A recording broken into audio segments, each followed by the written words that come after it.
আচ্ছা, এখানে একটা জারণ বিজারণের একটা অঙ্ক আছে, খুবই সুন্দরভাবে এটা আমি বুঝাবো। ওটা হচ্ছে SnCl2 plus 2FeCl3 is equal two, যাই হোক, এই বিক্রিয়াটিতে জারককে মনে রাখবা অ্যান্সারটা সবসময় বিক্রিয়কের সাইড থেকে আসে, হয় এটা অ্যান্সার হবে, হয় এখান থেকে অ্যান্সার হবে, যে কোনো একটা অ্যান্সার হবে। সো এখানে যদি আমরা দেখি যে এখানে প্রথমে আমাদেরকে কী করতে হবে, যেটা আমাদের কেন্দ্রীয় পরমাণু সেইটার আমাদেরকে জারণ সংখ্যা দেখতে হয়। হ্যাঁ, শুধুমাত্র কেন্দ্রীয় পরমাণু জারণ সংখ্যা চেক করবো আমরা দুইটা বিক্রিয়কের ক্ষেত্রেই। সো কেন্দ্রীয় পরমাণু কোনগুলো কীভাবে চিনবো? কেন্দ্রীয় পরমাণু সাধারণত মাঝখানে থাকে, যেহেতু এখানে মাত্র দুইজন, তো এখানে মাঝখানে কেউ নাই। তো মনে রাখবো যারা সিঙ্গেল অবস্থা আছে এরাই আমার কেন্দ্রীয় পরমাণু, এরা ডাবল বা ট্রিপল এরা কেন্দ্রীয় পরমাণু না।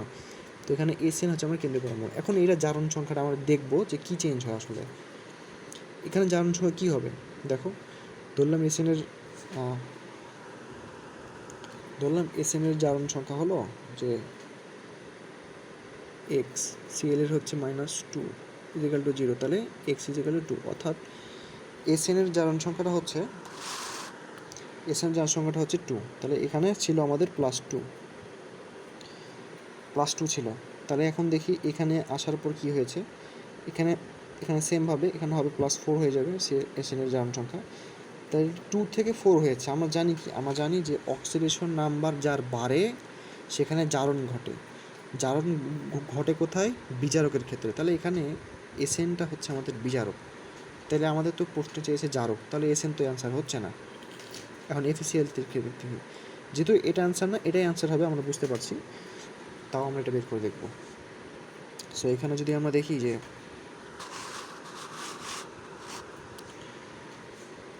এখন হচ্ছে Fe হচ্ছে আমার এখানকার কেন্দ্রীয় পরমাণু। Feটা যদি আমি চেক করি, Feর এখানে আসবে হচ্ছে আমার 3 +3 আসবে, আর এখানে আসবে হচ্ছে +2, অর্থাৎ 3 থেকে আমার যেখানে গেছে এটাতে জারণ সংখ্যা হ্রাস পেয়েছে বা অক্সিডেশন নাম্বারটা কমেছে। আমরা জানি অক্সিডেশন নাম্বার, এখানে বলি অক্সিডেশন নাম্বার